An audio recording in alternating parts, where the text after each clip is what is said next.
Lesson 58. A spot of bother. We'll talk about a burglary in this text. Now first, listen and try to answer this question. What did the old lady find when she got home? 老妇人回家的时候发现了什么？ The old lady was glad to be back at the block of flats where she lived. Her shopping had tired her, and her basket had grown heavier with every step of the way home. In the lift, her thoughts were on lunch and a good rest. But when she got out at her own floor, both were forgotten in her sudden discovery that her front door was open. She was thinking that she must reprimand her home help the next morning for such a monstrous piece of negligence, when she remembered that she had gone shopping after the home help had left, and she knew that she had turned both keys in their locks. She walked slowly into the hall and at once noticed that all the room doors were open. Yet following her regular practice, she had shut them before going out. Looking into the drawing room, she saw a scene of confusion over by her writing desk. It was as clear as daylight then that burglars had forced an entry during her absence. Her first impulse was to go round all the rooms looking for the thieves, but then she decided that at her age it might be more prudent to have someone with her. So she went to fetch the porter from his basement. By this time her legs were beginning to tremble. So she sat down and accepted a cup of very strong tea while he telephoned the police. Then, her composure regained, she was ready to set off with the porter's assistance to search for any intruders who might still be lurking in her flat. They went through the rooms, being careful to touch nothing, as they did not want to hinder the police in their search for fingerprints. The chaos was inconceivable. She had lived in the flat for 30 years, and was a veritable magpie at hoarding, and it seemed as though everything she possessed had been tossed out and turned over and over. At least sorting out the things she should have discarded years ago was now being made easier for her. Then a police inspector arrived with the constable, and she told them of her discovery of the ransacked flat. The inspector began to look for fingerprints, while the constable checked that the front door locks had not been forced, thereby proving that the burglars had either used skeleton keys or entered over the balcony. There was no trace of fingerprints, but the inspector found a dirty red bundle that contained jewellery, which the old lady said was not hers. So their entry into this flat was apparently not the burglar's first job that day, and they must have been disturbed. The inspector then asked the old lady to try to check what was missing by the next day, and advised her not to stay alone in the flat for a few nights. The old lady thought he was a fussy creature, but since the porter agreed with him, she rang up her daughter and asked for her help in what she described as a little spot of bother. So what did the old lady find when she got back home? She found that the burglars had broken into her flat and ransacked it. Remember that the previous lesson is a first-person narrative. This text, then, is a third-person narrative. It tells us about the event of the burglary from the beginning to the end, according to the time sequence, but from the point of view of the third person, which is the old lady. Yet it is not exactly a story, for there is no plot, no ups and downs, no beginning and no end. We don't know much about the old lady's background, and by the end of the story, we don't know who the burglars are either. But the focus of the text is not so much on an objective description of the scene of the crime as on the old lady herself, or rather on her reaction throughout the event. Okay, now let's first look at some language points. The old lady was glad to be back at the block of flats. Block here means building. So block of flats means apartment building. For example, they lived in the same block of flats, which is actually an apartment building. Notice apartment building is more an American usage, while block of flats is more British. In this example, however, block means something different. They lived on the same block. Notice the difference in preposition. On the same block, referring to the same area between rows. 这里 block 是街区。She must reprimand her home help, so we can guess that home help here refers to a person. Home help means somebody who is paid to help with the cleaning of home. For such a monstrous piece of negligence, monstrous means very bad, very wrong. For example, it's monstrous to charge that much for a single pair of shoes. It's too bad, it's wrong to charge that much. It was a monstrous injustice to treat a foreigner as an inferior person. Monstrous here in this context means it was very unfair. A monstrous piece of negligence. Negligence means carelessness, inattentiveness. For example, her mother accuses her of negligence unless she phones home every day.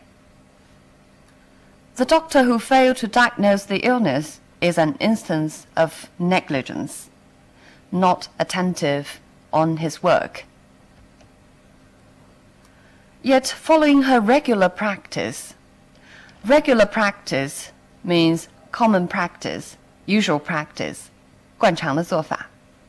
Let's look at one more example. What can Chinese companies learn from Japanese business practices? Practice here means the way of operating business. Traditional religious practices are disappearing in many parts of the world. So practice here refers to the religious worshipping practice. So notice in all of these examples, practice means way of doing things. Follow some practice means, here in the text, to do things as her usual habit. She saw a scene of confusion. Scene, 一个情景. The basic meaning of scene refers to a particular part in a film or in a play. For example, do you remember the first scene of the film? 电影的第一个场景. We can also use scene to describe the event in our real life, which resembles the scene in a film. 场面. For example, there were scenes of great joy when the soldiers were reunited with their families. Scenes of great joy, 欢乐的场面. His fingerprints were found at the scene of the crime. At the scene of crime refers to the very spot where the crime is committed. 犯罪现场. It was as clear as daylight. As clear as daylight means very certain, very clear. It's a fixed expression. We can also say as clear as day. For example, it is as clear as daylight or as clear as day that the Democratic Party is going to win the election. So this fact is very clear, very certain now. I told you as clear as daylight that I am leaving tomorrow, not day after. I told you clearly enough. As clear, there are other sayings in English. For example, as clear as a bell, or as clear as mud. Let's look at the examples to see what they mean. From the back of the cinema came a child's voice, as clear as a bell. I want to go home. So, as clear as a bell is usually used to describe a voice or sound, very clear. His instructions about how to get to his place were as clear as mud. We all know that mud is not clear at all, so if you say something is as clear as mud, you mean that it is not clear at all, very difficult to understand. Burglars had forced an entry during her absence. Force an entry means they had broken into the house by either breaking a door or a window. Let's look at more examples to see how to use force in this sense. I forgot my key, so I had to force a window. So here it means I had to enter the room by breaking a window. The police forced open the door because nobody had answered. Force open the door means they entered through the door by force. She forced her way through the crowd, pushing people aside and ignoring their complaints. Force one's way, 挤出一条路来. It might be more prudent to have someone with her. Prudent is a slightly formal word, meaning cautious, not rash, able to foresee. It's closer to wise. For example, it would be prudent to read the contract properly before signing it. To fetch the porter from his basement. You might know the usual meaning of porter, which is somebody who helps to carry luggage at railway stations or airports. But here, porter means the doorman, or somebody who takes care of a building at its entrance to help visitors. Notice doorman is often used in American English, while porter is more often used in British English. Then her composure regained. Composure means calmness and control. For example, you may be nervous, but try not to lose your composure during the interview. Try not to lose your self-control and calmness. Its verbal form is compose. For example, she finally stopped crying and composed herself. She finally calmed herself down. He took a few seconds to compose his thoughts before he started the speech. Took a few seconds to organize his thoughts. Her composure regained. Regain means possess something again. Here it means that her calmness was resumed. Let's look at more examples. The government has regained control of the capital from rebels. 恢复了对首都的控制. She finally regained her self-control. Regain, notice, often goes together with control. Any intruders who might still be lurking in her flat. Intruder refers to somebody who goes into some place without being invited or permitted. Here it refers to the criminal. Let's look at more examples. I felt like an intruder when I first moved into my host family, which means I felt like not a part of the family, 一个闯入者. Intruders had entered the house through the chimney. Intruders here refer to the criminals. Who might still be lurking in her flat? Lurk means wait or move secretively in order to attack, or exist in hiding. For example, why are you lurking about in the corridor? Why are you hiding there? There seemed to be something else lurking behind his official statement. So we can also use lurk to describe something in hiding. They didn't want to hinder the police in their search for fingerprints. Hinder somebody in something means prevent somebody from something. For example, her lack of experience has hindered her in her efforts to get promoted. We can also use hinder somebody from doing something. For example, I don't want to hinder you from getting the job done on time. The chaos was inconceivable. Chaos means confusion and disorder.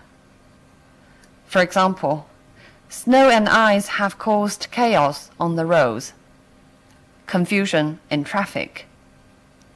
Or, ever since our secretary was on leave, the office has been in a state of total chaos. A state of can also be omitted, saying has been in total chaos. Its adjective form is chaotic. Was inconceivable. Inconceivable means unthinkable or unimaginable. For example, another terrorist attack in the same place is almost inconceivable. Or, it would be inconceivable for her to change her mind, which means it was very difficult to imagine that she would change her mind, indicating that it was quite impossible. She was a veritable magpie at hoarding. Veritable means exactly like something. It's usually used to describe a kind of comparison to something more interesting or more exciting, and sometimes it's used to exaggerate. For example, when I came back from holiday, my garden had become a veritable jungle. 我的花园几乎成了一个丛林。Magpie, 它基本的意思是喜鹊。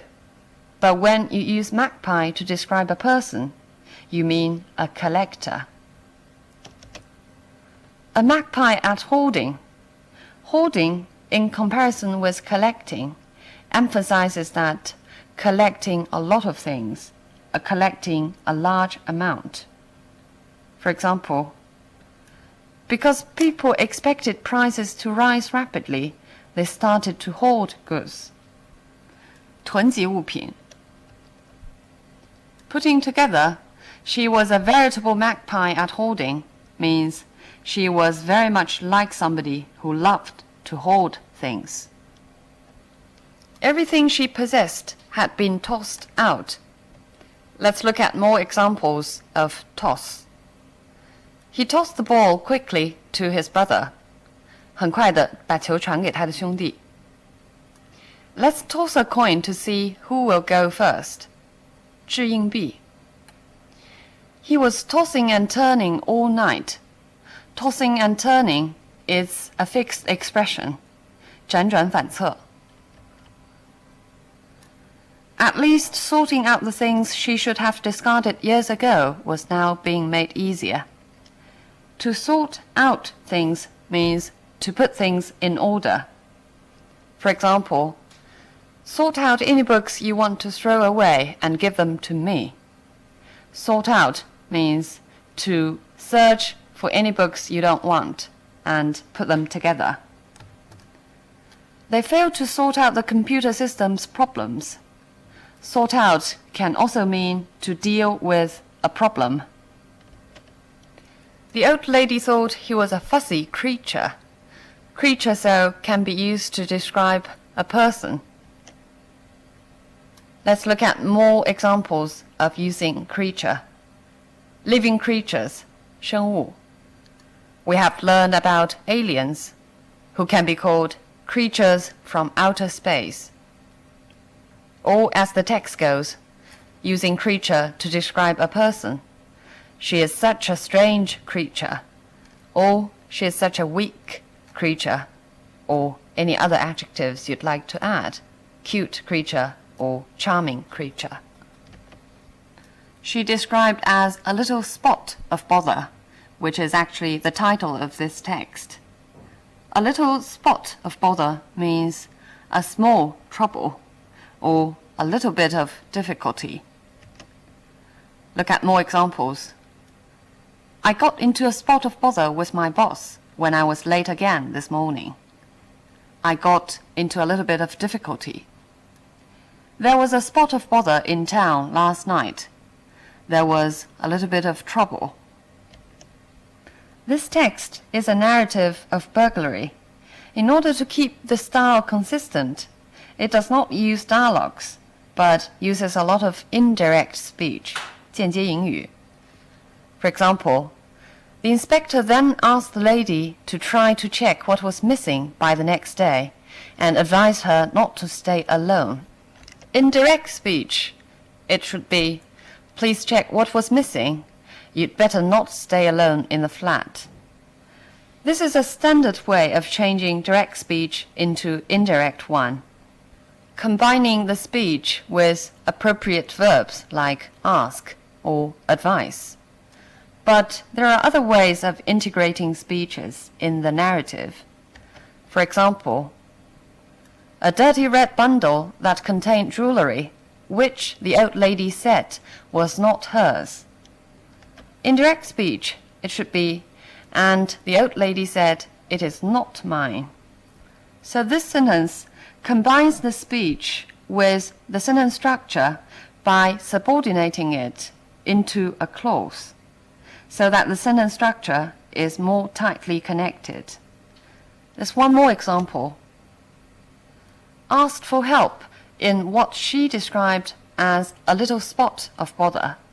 So this sentence rewrites her speech into the sentence and makes what she described as an insertion. But we know at the same time that a little spot of bother was the lady's original wording. I don't know whether you share my feelings or not, but when the constable and the inspector came into the scene, and when they were inferring from various clues, they sort of remind me of a detective story. I'm sure that all of you have heard of the name Sherlock Holmes, 福尔摩斯. He is, of course, one of the most representative and impressive detectives. And he is, don't forget, British. But he is fascinating not only to British readers, but to readers all over the world. I guess it's the sharp observation and an acute mind that fascinate all of us. Okay, so much on this topic. I'll see you next time.